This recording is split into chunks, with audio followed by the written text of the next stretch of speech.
நாளைக்கான வீடியோ தாங்க வந்திருக்கு. வீடியோ வந்து சூப்பரா இருந்துச்சு அப்படின்னு தான் சொல்லணும். ரொம்ப எமோஷனலா இருக்குது அப்படின்னு தான் சொல்லணும். ஒரு வழியா வந்து சுடர் வந்து வீட்ட விட்டு கிளம்பிட்டாங்க. அதாவது ஃபாரின் கிளம்பிட்டாங்க அப்படின்னு தான் சொல்லணும். இன்னொரு பக்கம் பார்த்தா, நம்ம இந்துவும், தீபாவும் சேர்ந்து சுடர் போறத தடுக்கிறதுக்காக மாசா பிளான் போட்டுக்கிட்டு இருக்காங்க அப்படின்னு தாங்க சொல்லணும். அதெல்லாம் பார்க்கறக்கு முன் சேனலை மட்டும் மறக்காம லைக் அண்ட் சப்ஸ்கிரைப் மட்டும் பண்ணிருங்க. ஃபர்ஸ்ட்டு எடுத்தோடனே நம்ம குழந்தைகிட்ட வந்து நம்ம சுடர் பேசிக்கிட்டு இருக்காங்கல்ல, அதுலேருந்து தான் ஸ்டார்ட் ஆகுது. குழந்தைங்கள்லாம் அவங்கவங்க ஒவ்வொரு கிஃப்ட்டாக கொடுத்துக்கிட்டு இருக்காங்க. அதை பார்த்தோன்னே சுடருக்கு வந்து மனசு ரொம்ப கஷ்டமாயிருது. நான் என் தங்கச்சி கூட எப்படி விளாண்டமோ, நான் உங்கள வந்து ஒரு கேர்டேக்கராக பார்க்கல. நான் எங்கள் தங்கச்சி, என் தம்பிகளாக தான் பார்த்தேன். என் தங்கச்சி, தம்பி கூட எப்படி விளாண்டு பழகுவனோ, அதே மாதிரி தான் உங்ககிட்ட பழகிட்டு இருந்தேன் அப்படிங்கிற மாதிரி வந்து சுடர் சொல்கிறாங்க.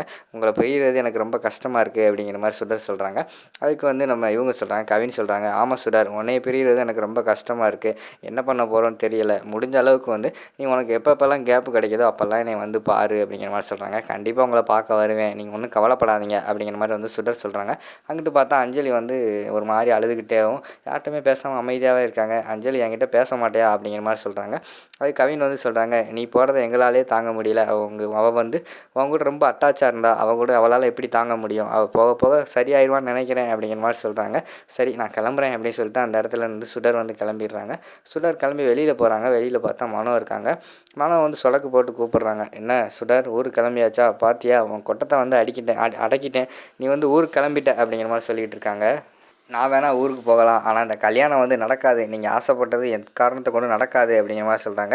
எவ்வளோ தைரியம் இருந்தால் உன்னை ஊருக்கு அனுப்புனாலும் நீ இப்படி பேசிக்கிட்டு இருப்ப அப்படிங்கிற மாதிரி வந்து கோவப்படுறாங்க. என்ன என்கிட்ட அடி வாங்கினதெல்லாம் மறந்து போச்சா அப்படிங்கிற மாதிரி வந்து நம்ம சுடர் வந்து மிரட்டுற மாதிரி காட்டிக்கிட்டு இருக்காங்க. என்னடி வாய் ரொம்ப ஓவராக பேசிக்கிட்டு இருக்க அப்படிங்கிற மாதிரி வந்து நம்ம மனம் வந்து ரொம்ப கோவப்படுறாங்க. பலார்னு ஒரு கன்னத்தில் அரைஞ்சிடுறாங்க. அரைஞ்ச உடனே ரொம்ப கோவம் வந்துடுது நம்ம மனோவுக்கு. என்னையவே அடிச்சிட்டியா, அவள் பாரு உன்னைய அப்படிங்கிற மாதிரி சொன்னோடனே என்ன பண்ணுவீங்க? அதெல்லாம் ஒன்றும் பண்ண முடியாது. இனிமேல் நான் இந்த வீட்டு ஆள் கிடையாது. நான் வந்து கிளம்பிட்டேன். இனிமேல் உங்களால் என்னை ஒன்றுமே பண்ண முடியாது, சரியா அப்படிங்கிற மாதிரி சொல்கிறாங்க. இருடி, உன்னை சும்மா விட மாட்டேன் அப்படிங்கிற மாதிரி சொல்லிட்டு இருக்காங்க. திருப்பி கை வாங்க பார்க்குறாங்க. அதை பார்த்தோன்னே மனம் வந்து பயப்படுறாங்க. சும்மா உங்களை அடிக்கிற மாதிரி செக்கப் பண்ணி பார்த்தேன் அப்படிங்கிற மாதிரி சொல்லிவிட்டு அந்த இடத்துல இருந்து கிளம்பிடுறாங்க. அடுத்து வந்து நேராக வந்து இந்து இருக்காங்கல்ல, அங்கே தான் போகிறாங்க. அந்த இடத்துல வந்து ரொம்ப கோபமாக இருக்காங்க. இந்து வந்து என்னாச்சு அப்படிங்கிற மாதிரி கேட்குறாங்க. அதெல்லாம் ஒன்றும் கிடையாது, எழில் சார் ஏன் இப்படி இருக்கான்னு தெரியலை அப்படிங்கிற மாதிரி சொல்கிறாங்க. என்னாச்சு அப்படிங்கிற மாதிரி இந்து கேட்டவனையும், இல்லை மனோகரிக்கு வந்து நான் இருக்கிறது பிடிக்கலை, நான் வந்து கல்யாணத்தை நிப்பாட்டிடுவேன்னு அதுக்கு தெரிஞ்சு போச்சு. அதனால் இல்லாத பொல்லாதையும் போய் வந்து எழில்கிட்ட சொல்லியிருக்காரு. சாரும் அதை நம்பிட்டு என்னை வந்து பாஸ்போர்ட் எடுத்து வெளியூர் போக சொல்கிறாரு அப்படிங்கிற மாதிரி சொல்கிறாங்க.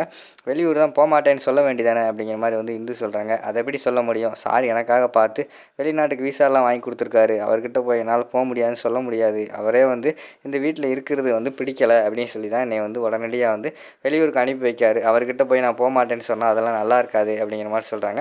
இப்போ வெளிநாடு போகிறதுனால ரொம்ப ஃபீல் பண்ணுறியா, குழந்தைய பிரிஞ்சு ரொம்ப ஃபீல் பண்ணுறியா அப்படிங்கிற மாதிரி இருந்து கேட்குறாங்க.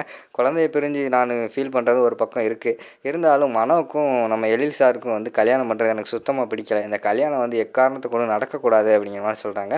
அதுக்கு என்ன பண்ணுறது, ஆனால் கல்யாணம் நடந்தாகணும். எழில் கல்யாணம் நடந்தால் தான் குழந்தைங்க சந்தோஷமாக இருப்பாங்க அப்படிங்கிற மாதிரி வந்து நம்ம இந்து சொல்கிறாங்க. இல்லை என்னக்கா சொல்லிகிட்டு இருக்கீங்க, கல்யாணம் நடக்கக்கூடாது. அந்த மனோ கூட கல்யாணம் நடந்துச்சுன்னா கண்டிப்பாக குழந்தைங்க வந்து ரொம்ப பாவம் அப்படிங்கிற மாதிரி வந்து நம்ம சுடர் சொல்கிறாங்க.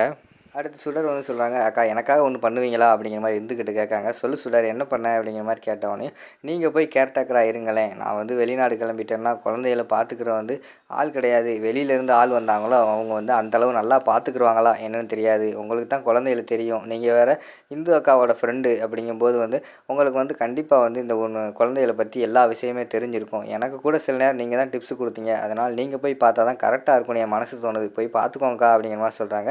என்ன பண்ணுறது தெரியாமல் இந்து வந்து சொல்கிறாங்க, ஐயோ இல்லை எனக்குன்னு ஒரு குடும்பம் ஆயிடுச்சு. நான் வந்து அங்கே தான் என்னோடய குடும்பத்தை தான் பார்க்கணும். இங்கே வந்து பார்த்துக்கிட்டு இருந்தால் எனக்கு என்ன ஆகும் அப்படிங்கிற மாதிரி சொல்கிறாங்க. அதுவும் சரிதான்க்கா, நீங்கள் சொல்கிறதும் சரிதான். நீங்களும் உங்கள் குடும்பத்தை பார்க்கணும்ல. சரி இருக்கட்டும், எப்படியும் எனக்கு இந்த கல்யாணம் நிற்கணும். அது என்ன பண்ணுறதுன்னு தெரியலை அப்படின்னு சொல்லிட்டு அந்த இடத்துல வந்து கோவப்பட்டு போகிற மாதிரி காட்டுறாங்க.